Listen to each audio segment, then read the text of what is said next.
I think in my previous video I said that that topic would be the last topic for 8201. I was lying, it was the last differentiation topic, and now we're going on to something new, and we're going to start out with antiderivatives and indefinite integrals. I'd like to lay a bit of groundwork by looking at what we already know when we do math. So if you take an exponent, let's say we do 5 squared, and we know that equals 25. How do we undo that? What's the opposite action? Well, you know, the root, or using a radical sign, will produce 5.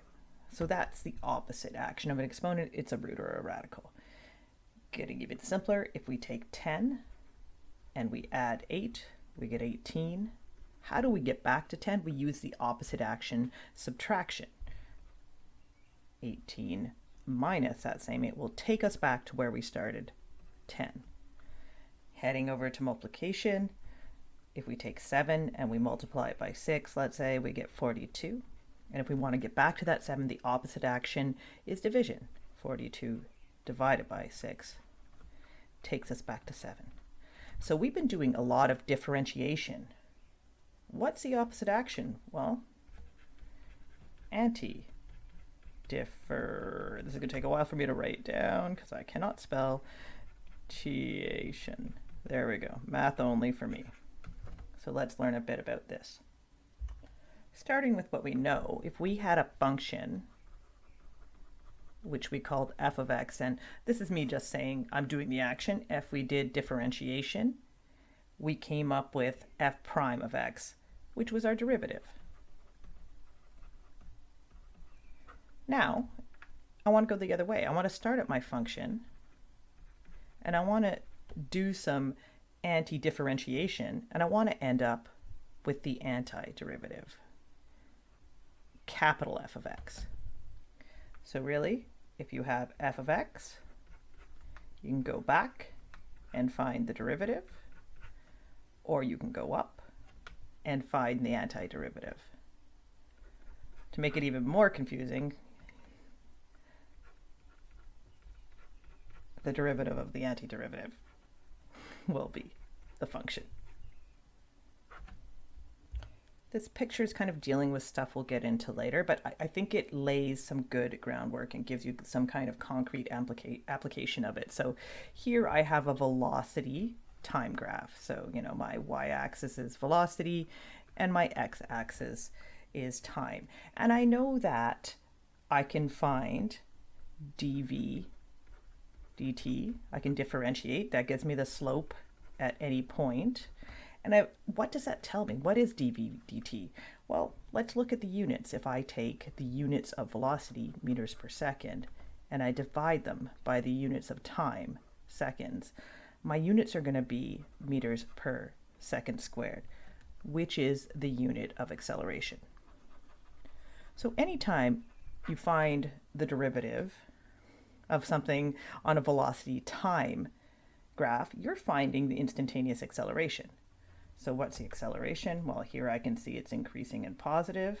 Here I can see the slope is 0, so there is no acceleration. Here I can see it's decelerating. I'm just going to ignore from 16 seconds onward. We're not going to deal with that right now.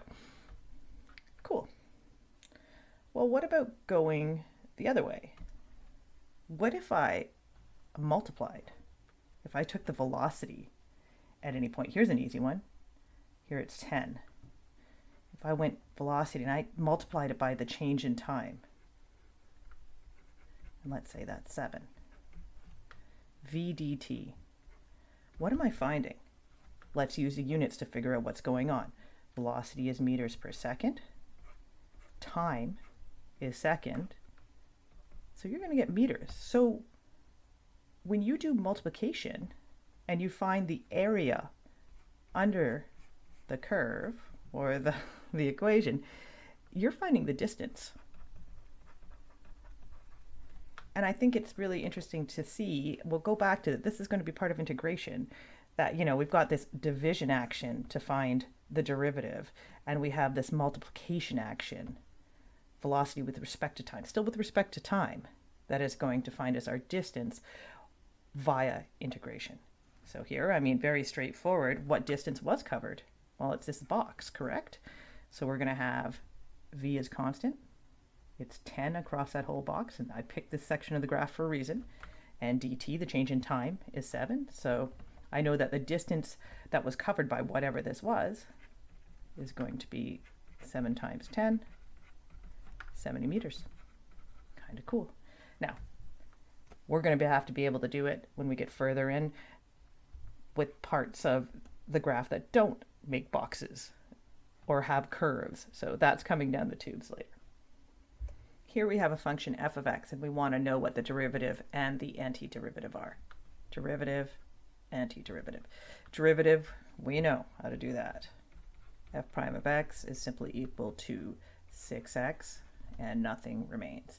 Now, the antiderivative, we really need to find out how we got to 3x squared. We're going to learn a formula for that, but right now, I mean, using your general knowledge, what did we do? We know that if we're doing kind of the power rule, we're looking at something like this. So, you know, maybe I try adding 1 to get back, and I'm like, okay, would x cubed work? And then I double check the derivative. I'm like, oh yeah, when I do that, I get 3x squared. So I know I'm okay there. All right, so we'll find a better way for this, but now I'm going to brute force it. And I'm always going to pick easy things. So I know that the antiderivative is x cubed, and the 37, we'll just get an x put onto it, right? Because the derivative of 37x is 37. Cool, so now we found both things. Looking at the second part, if g prime, so if there's a derivative that is 3, what are all possible equations that could be g of x? So what could the function be if it has a derivative of 3? Well, obviously, you go up from 3. 3 is a derivative of 3x. But could 3 be a derivative of any other functions? What if we just had another number that had disappeared during the derivation? Totally. Could 3 be a derivative of g of x equals 3x plus 1,000? Yeah, it could. So suddenly the antiderivative is not quite as awesome as it was. Why is it not as awesome? Because it's not unique. There's lots of different functions that can have the same antiderivative, right? So let's go through and just hammer it in. All of these, let's find the derivative. So we're differentiating. 3x squared, constant disappears. 3x squared, constant disappears. 3x squared. 3 different graphs. Yes, maybe they are all the same shape and they are at different heights. See if you remember that kind of thing. So, you know, they're these, I don't even know what I put for numbers, but they're this basic cubic, the original graph, not the derivative, and they're at different heights. But they're not the same equation, right? It's not exactly the same graph. And if I had just tried to find the antiderivatives going from 3x squared, all I would get is x cubed. And I wouldn't know where it is on the graph. It could be way up high, it could be way down low. I don't know where it is. To correct for that lack of information, I acknowledge it by making something called the indefinite integral, which you can see is made up of our antiderivative plus c, which we call the constant of derivation. Oh my goodness, the spelling. Whatever. Constant of derivation. That's what it's supposed to spell. So it's like I'm saying, okay, I found the antiderivative, and I admit, I know there's something else out there, but I can't figure out what it is. I'm just going to tack on a plus c. So every time you find an indefinite integral, that's what you're doing. What else do we see here? This is the symbol, this big crazy S. It looks like a musical symbol almost.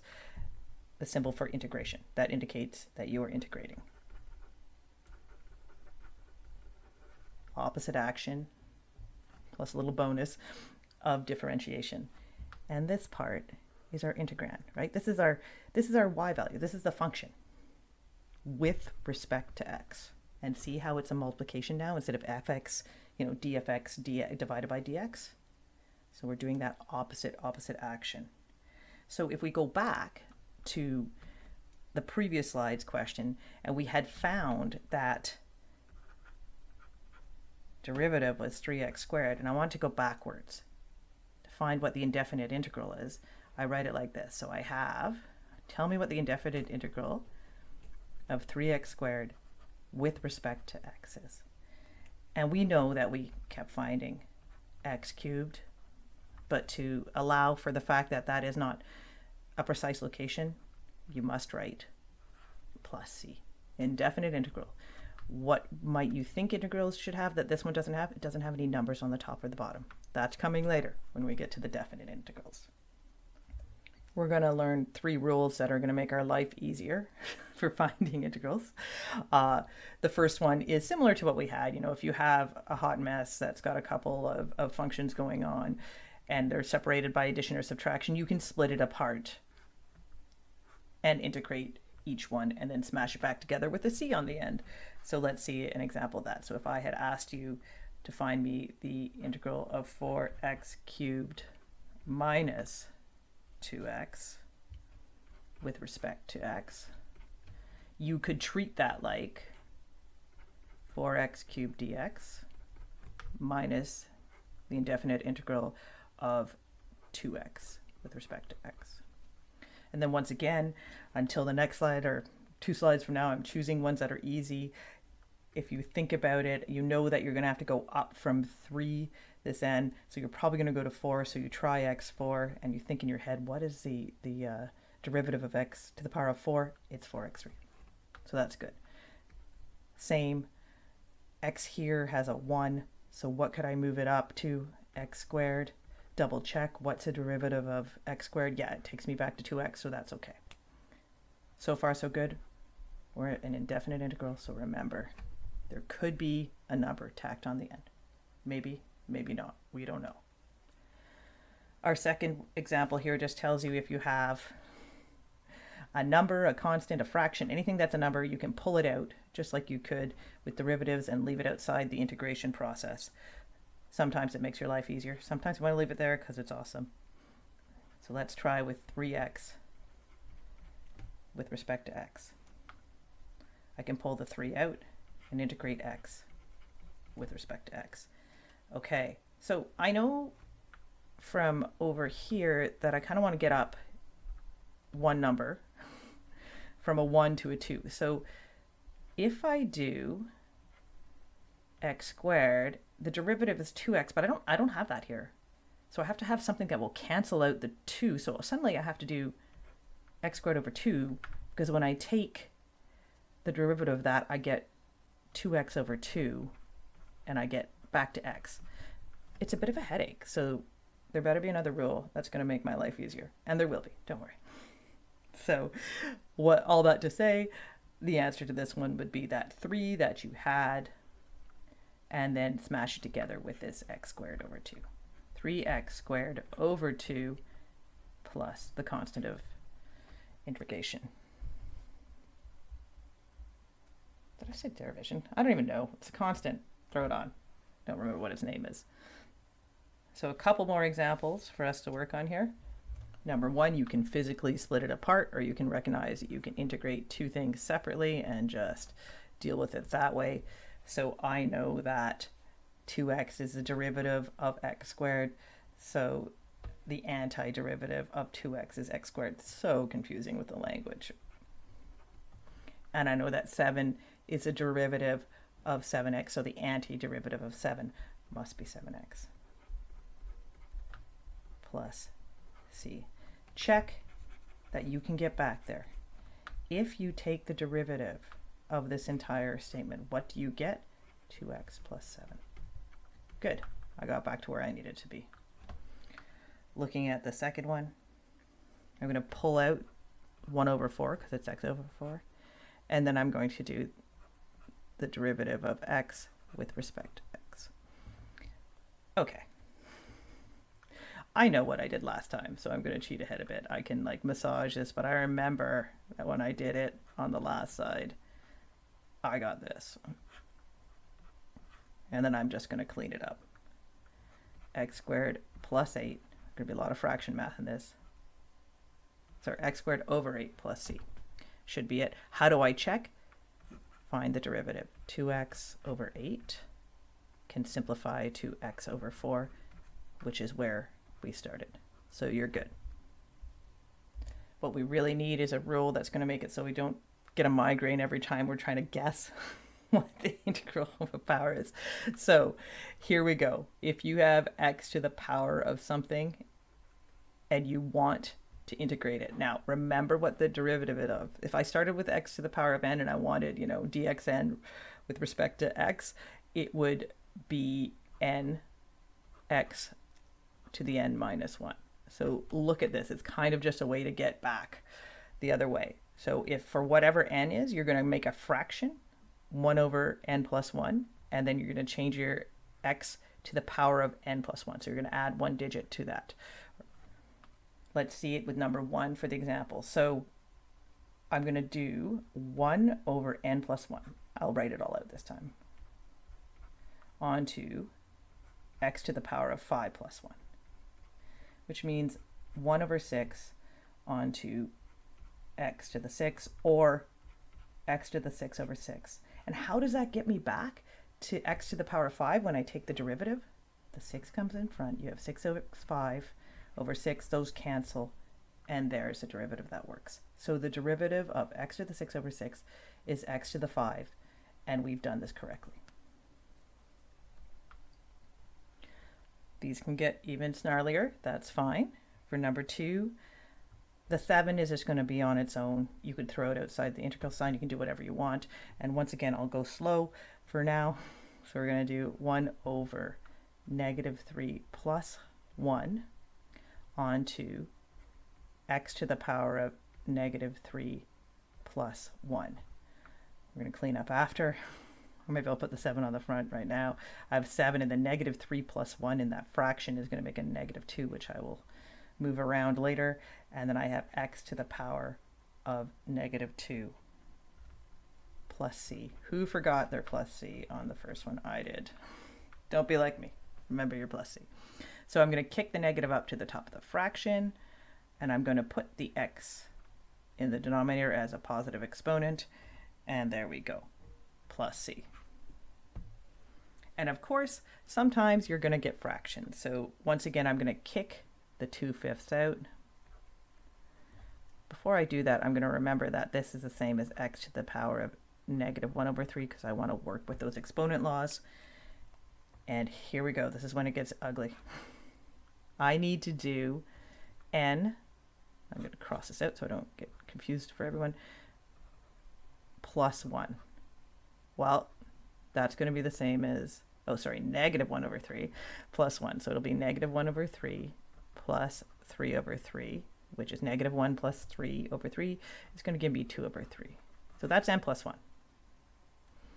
So that's going to go 1 over n plus 1, 1 over 2 over 3. We're going to have to do some fraction division, and then we're going to have that onto x to the power of 2 over 3 plus c. All right, so if you're dividing by a fraction, you can multiply by the reciprocal. Hit up some fraction review if this is not cool. This is the same as this math. We can cancel, or you can do it the long way, and you're going to have the integral, indefinite integral of wherever we started, that hot mess, is going to be 3/5 x to the 2/3. Put it in the numerator, or you can just leave it on the side. How would I know if I was right? Differentiate this term, see where it takes you. It's going to take you back to the question, and then you know you've done it correctly. Some more challenging examples that are totally fair. I see here that I have x cubed, not super hard to integrate, and I also have x to the negative 2. So this is what I'm integrating. I can do each one separately because of that first rule. And when I do it a little faster, n plus 1 is going to be 4, so the antiderivative of x cubed is going to be x to the power of 4 divided by n plus 1, which is 4. Little more painful for the second one. I'm going to write it up here. N plus 1 is going to be negative 1. Okay, so I know I'm going to have I'm going to leave it as a plus sign for right now. 1, and I'm going to do it really slowly, over n plus 1 onto x to n to the power of n plus 1. There it is. Pause and think if you don't get it. Plus c. I'll clean it up a bit. X to the power of 4 over 4 minus, we'll deal with this whole hot mess here, and I could put the x back down if I want to have positive exponents. There we go. That's correct. I mean, you could combine them as a fraction over 4x if you're graphing. I don't know. Looks okay to me. The second one is a bear. So do what you've done in your differentiation. Break it up. Works here too. So we're going to have 2x cubed over x squared minus 3x squared over x squared plus x over x squared with respect to x. So let's integrate. Whoa, let's not integrate. Let's simplify first. We can simplify the first fraction into plain old 2x. We can, oops, that's a very terrible integration sign. Simplify the second fraction into -3. And we can simplify the third fraction into x to the -1. Here we go again. Dealing with the first one, I have a 2. I'm going to leave it here. I know that this is x to the 1, so n plus 1 will make x to the 2, and I have to also divide it by n plus 1. So that will simplify. If it's 3, you just throw an x on it. Now, our third one, I want to do this again, but I need to remember what the rule was, right? It's 1 over x plus 1, x to the, oh sorry, n plus 1, 1 over n plus 1, x to the n plus 1. But if n is -1, that makes 1 over 0.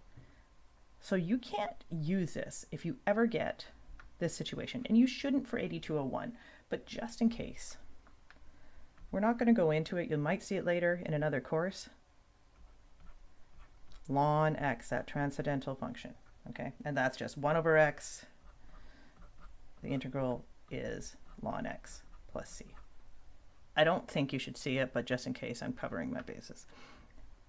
And then we're going to put the plus c at the end. Okay, cleaning up the first one, we're going to have x squared minus 3x plus ln x plus c. Pinning down in an indefinite integral just means I want to know what c is. I want to know where it is, because that's going to give me the y-intercept. Because whenever you integrate, if it's there in the question, it's going to gain an x, right? The only thing you don't know is that number that became 0 when you differentiated. What could it be? So when we do this, you know, let's say we had x plus x cubed plus 1 over x, whatever our function is, plus c, we know, and this is going back a bit, that c is going to be that y-intercept, right? Because if you set x equal to 0, you're going to have 0 plus c, y is equal to c, right? F of x is equal to c. So when x is 0, the function value is c, and we have 0c. Okay, how do you find c? What other kind of equations were you stuck trying to find y-intercepts, like a long time ago? Let's say y equals mx plus b. And you remember how you went through those. You found the slope. And then you had to find the y-intercept b. How were you going to do that? What did you use? You had a point. If you have a point, you can sub it into the equation, and you can solve for c, and then you know exactly where that function is. Let's see one. This is class practice, but I want it in this video as well. So we have an equation of a function. So we're looking for f of x, and we know that it has a slope of 4x squared plus 5. So that's f prime of x. So the first thing I want to do is find out what the function is, and I'm going to find that by finding the indefinite integral. I'm going to take 4x squared plus 5 and integrate it with respect to x. When you do that, your x squared will become x cubed over 3. Your 4 just sticks around. Your 5 becomes 5x. And you've got that, I don't know where you are, that's c. I know what your shape is, I just don't know how high or low you are. Now you have a point 3, 1.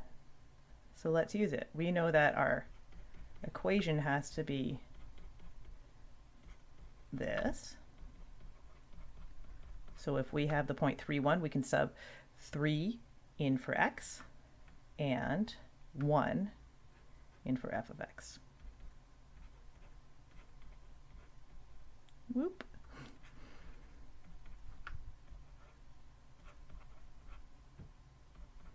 If you do all that math, I got 36. 1 is equal to 36 plus 15, which should be 51 plus c. Therefore, c has to be equal to negative 50. So if there's a function that has a derivative of 4x squared plus 5 and it goes through the point 3, 1, I know it must be f of x is equal to 4x cubed over 3 plus 5x minus 50.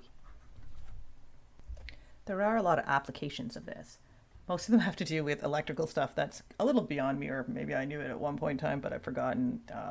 Impedance, capacitance, and all these kind of fun things that you can use to do it. So I'm going to go back to the one I have a chance of understanding, and this ties into that picture we drew.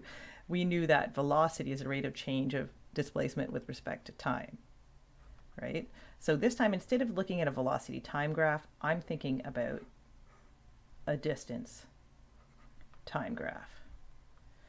Okay, so if I have this formula where v equals a change in distance over change in time, and maybe you saw this in physics as same, you can rearrange that to get distance is equal to the integration, or the indefinite integral, of velocity with respect to time. I guess you'd call that capital V t plus c, but let's just leave it like that. So I'm going to take the first part of this question. We've got a rocket. We're going to fire it from a launch pad with a height of 4 meters. This will come in to find c.